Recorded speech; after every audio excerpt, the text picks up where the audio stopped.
Allegations that he used banned IVs before his last bout with Manny Pacquiao, Floyd Mayweather must now turn his focus to Andre Berto on Saturday night in Las Vegas. Mayweather has said publicly that he will retire after his 49th fight. If Floyd defeats Berto and then retires, he would tie former heavyweight champion Rocky Marciano's record of 49 wins, no losses or draws. Marciano retired at 31 years old after defeating Archie Moore.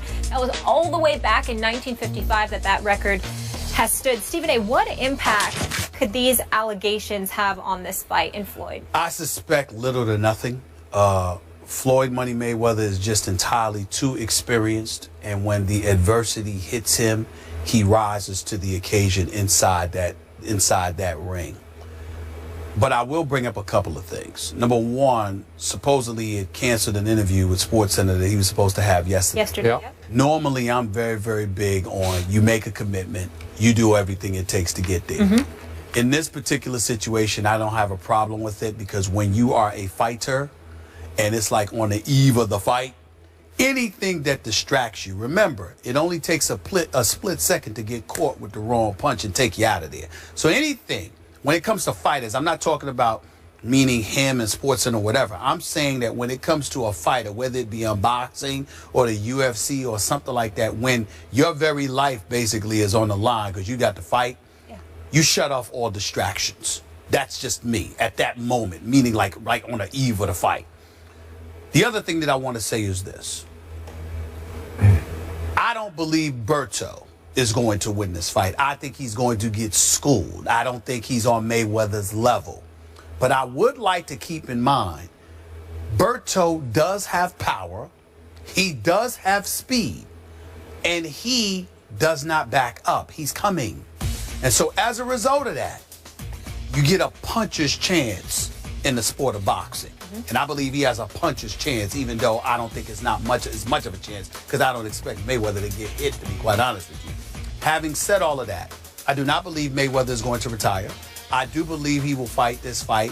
He will announce his retirement, obviously, and say it was great and he's not going to miss it. And then he will wait to see what happens with Cotto and Canelo Alvarez on November 21st, I believe. And after that, what Pacquiao does. And then he'll make a decision about getting another $100 to $200 million down the road about a year from now. In the end, what it comes down to is that he's gotten a bit slower, just a touch.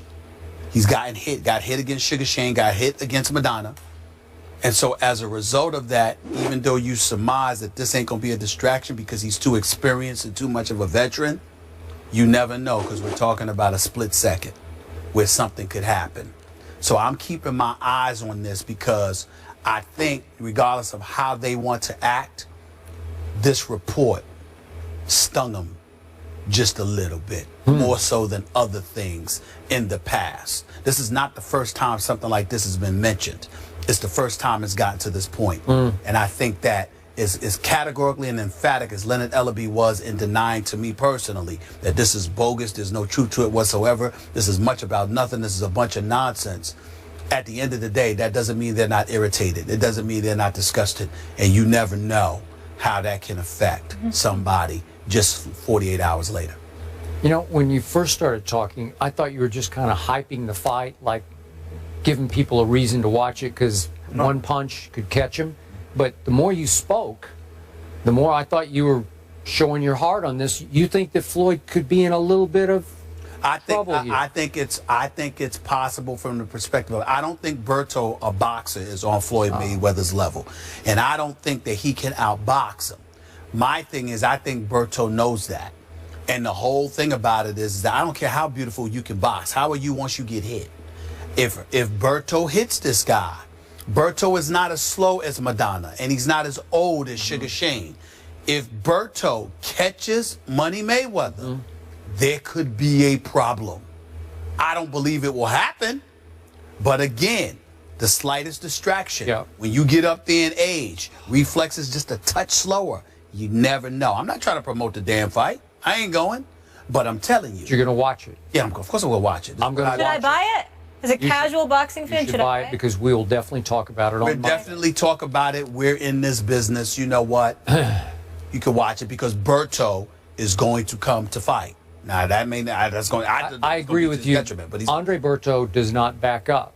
Unfortunately, he walks into a lot of punches. That's right. And he has lost 3 of his last 6 fights, including losing via TKO to Jesus Soto Caras. That was because he was a one-on fight at that time, too. Okay. Just like you said, Pacquiao. I understand, Right. but still, the record is the record. And I did have an issue. Floyd should have gone ahead and made his appearance on SportsCenter at 6 o'clock. He was during the 6 o'clock hour last night. He must have been stung by this because Thomas Hauser's reporting raised a lot of serious questions, a lot of red flags, and I'm not sure Floyd wanted to have to deal with that. And maybe, as you say, this close to the fight, he wanted to just do a fight interview, and all of a Just for the sudden. record, I'm not saying he shouldn't have showed up. I'm just saying I understand it, considering Gotta stay focused. right now on the eve of the fight. But in the end, I am with you. This is where I do admire Floyd. He's always in some, involved in some issue somewhere off the field, Outside so the to ring, speak, yeah. right outside the ring. And this man can focus like no one's ever been able to focus. So I'm assuming he will focus well enough and be skilled enough to just simply outbox Berto. Could Berto catch him? I don't know. I doubt it. I will buy the fight. I will watch to see what you brought up. Floyd is 38 years of age, and Father Time waits for no man, so maybe just a touch slower. I want to see him give Pacquiao a rematch because I think it would be a fair fight. Guys are desperate, and when you're desperate and you come after somebody and you force them to fight, and if you're Floyd and you don't like punching, it could be interesting. All right. Could be. Well, I hope we'll see so. what happens. I hope it's not his last fight. I hope it's interesting. We'll see. Eli Manning gets paid? Say what? You might be surprised by the dollars. We'll fill you in on the contract details after the break. This is First Take. Stay with us, won't you? Today, the NFL season opens, but one man who can is Floyd, and we have to get into this story right away. Floyd Mayweather, who fights Andre Berto on Saturday night, took an intravenous injection that was banned under anti-doping agency guidelines on the eve of his fight with Manny Pacquiao in May, according to a report.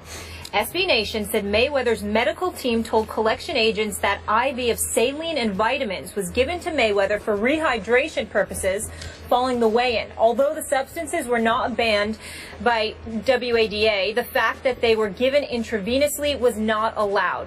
According to the report, such injections and infusions are banned because they can be used to dilute or mask the presence of another substance. Mayweather was not available for comment Wednesday night. Skip, your reaction.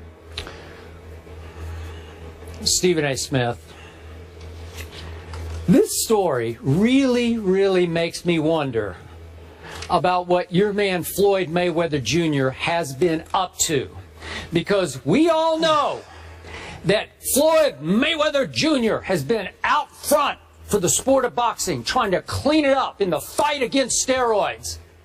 And now I'm starting to wonder if all that was just an act. A lot of bluster, a lot of sleight of hand deflection of blame, because maybe he was trying to deflect any scrutiny off himself, Floyd Mayweather Jr.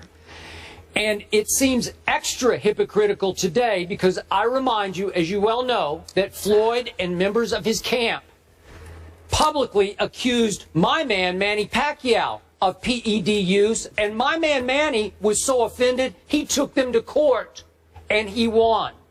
And I also remind you that my man Manny, the night of that fight in Las Vegas, May the 2nd, was denied the ability to take a pain-killing injection in his torn rotator cuff because he had not submitted the day before the proper paperwork. So meanwhile, that day before, right after the weigh-in in Las Vegas, what happened? According to this report by Thomas Hauser and SB Nation, Floyd Mayweather Jr. went straight home and took an IV that is against the rules unless you're granted an exemption. By the way, that exemption was not granted by the U.S. anti-doping agency for 18 more days. They did it in hindsight. In retrospect, they said, oh, well, we're going to say it's okay 18 days after the fight. And it wasn't until 20 days after the fight that the U.S. anti-doping agency thought it might be a pretty good idea to inform the Nevada Athletic Commission that Floyd got this exemption for therapeutic use, this IV. Let me tell you what this IV reportedly had. It had 750 milliliters of whatever solution. It was saline and vitamins. Doesn't matter what it was. Saline solution. 750 milliliters went into Floyd's body, according to this report. The World Anti-Doping Agency that Molly referred to, the one I hang my hat on, the Olympic Testing Agency, says that the cutoff is 50 milliliters. Floyd went to 750 milliliters when only 50 are allowed under Olympic-style testing. Why? As Molly pointed out, because if you put 750 milliliters in your body, which according to the average weight of an average male would be about 16% of your blood system, you can mask whatever's in there. You can cover it up going into a big fight against Manny Pacquiao. It doesn't prove anything, but it smells to highest heaven. And this whole idea of Floyd saying that he's been Olympic tested, this story just shoots holes all through that, because the U.S. Anti-Doping Agency is just this independent arm that operates in this country that you can pay to come and test you for your event.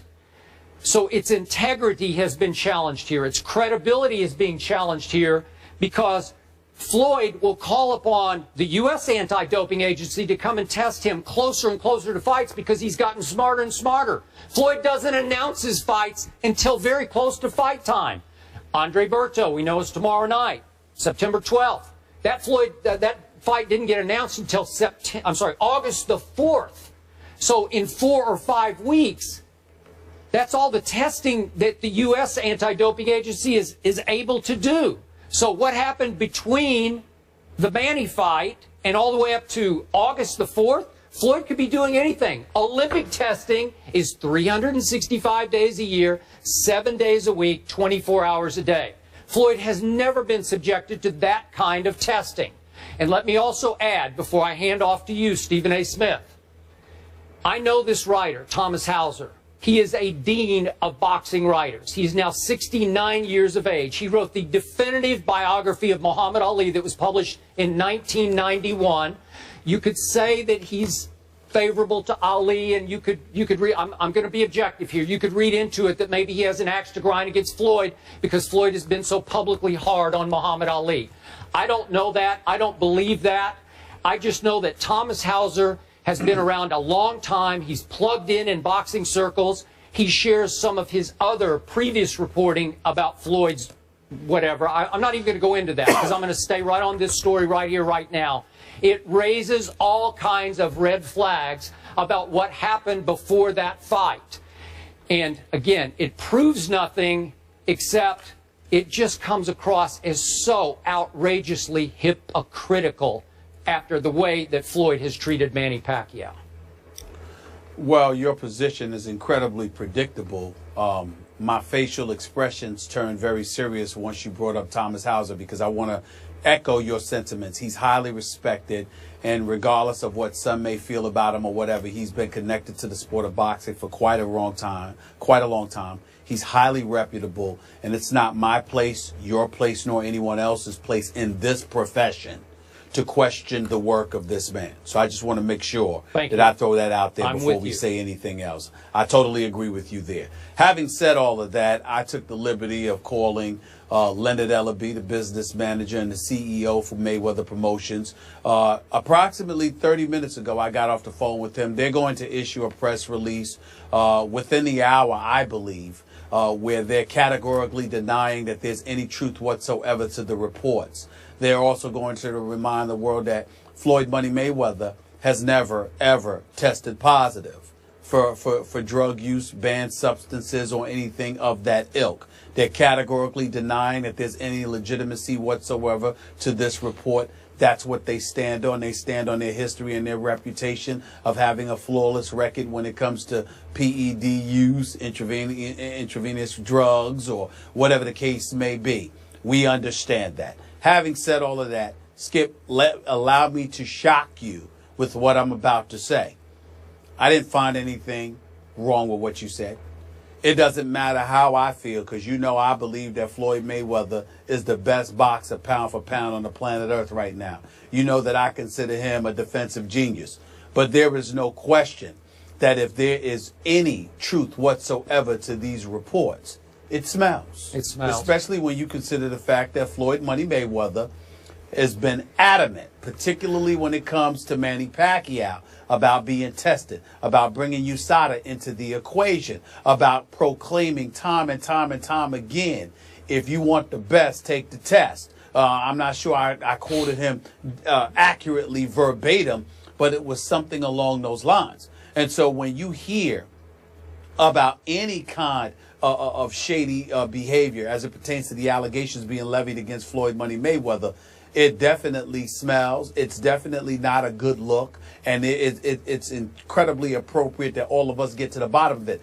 I will admit I find it a bit shaky that this information comes out the week of his fight with Berto, his self-proclaimed last fight of his career, literally a little bit more than 48 hours before he fights Andre Berto. And regardless of what we think about Andre Berto in terms of him being a joke, he is 30-3, although he's 3-3 over his last 6 fights. He does have about 23 knockouts on his career. He does have some speed and some power, and if he catches you, he could take you out of there. So we can't assume anything. When I look at all of these things, I do find it a tad bit odd that this report has come out now, particularly considering the fact that this was probably known months ago. But that still doesn't absolve Mayweather from anything if indeed it is true. They did acknowledge that he did take something because he was dehydrated, so he wanted to rehydrate himself. You pointed out how it's 750 milliliters, okay? 250 milliliters of the saline and the multivitamin, and then an additional 500 for the saline along with vitamin C, okay? Now, when you talk about potential PED use, let's be clear about something here, and this is where you and I definitely will part ways. There have been accusations made about Floyd Money Mayweather in the past, although that there was no proof presented. I believe somebody associated with Max Boxing threw something out there about Floyd Money Mayweather working in concert with Golden Boy Promotions and them having, connections with USADA, and brought that to the attention of the Nevada State Athletic Commission. I don't know how far that went, but clearly it didn't go far enough because we never heard anything really about it, okay? But let's be clear, Skip Bayless, the kind of PED use that many suspected Manny Pacquiao of doing with Floyd Money Mayweather, you yourself have said on many occasions, he's a pillow puncher. He's got 26 knockouts. The last real knockout of his career to you was in the late 90s, even though I count Ricky Hatton as a knockout, etc. You kept pointing out how he's devoid of power and what have you. Do not equate Floyd Money Mayweather with Manny Pacquiao. Clottey and Oscar De La Hoya, even though Ricky Hatton's got a glass jaw, what he did to Ricky Hatton, I'm talking about Pacquiao here, what he did to Miguel Cotto, what he did to Antonio Margarito, what he was doing to Sugar Shane Mosley, even though that ended up being a decision when he dropped him in the 3rd round. Manny Pacquiao not only was delivering knockout punches, Manny Pacquiao was also taking punches from much bigger and conceivably stronger individuals at the time that these suspicions about him were raised.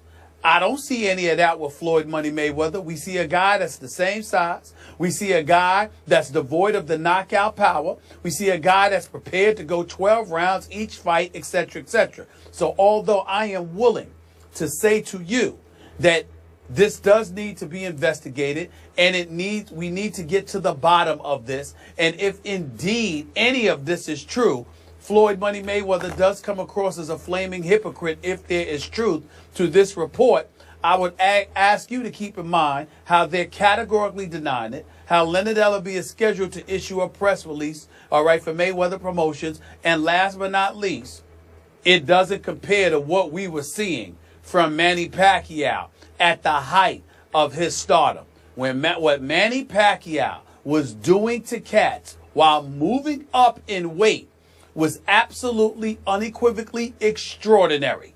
And it raised a whole lot of suspicions. You didn't see anything from Floyd Mayweather to raise suspicions. I would like to point that out. Okay. Back to your points in order. The timing of this report is timely. At least Floyd's in the news right now. Isn't this the end of his career, potentially? I'm not buying that, but that's what he says. He is going to fight tomorrow night. Okay, so I don't have a problem with the timing of the report. I do have a small problem with what you're saying, and I agree with you about Pacquiao. He did seem to get a little stronger as he came up in weight, as he had to, and he was just destroying dudes on the way up. I'm with you on that.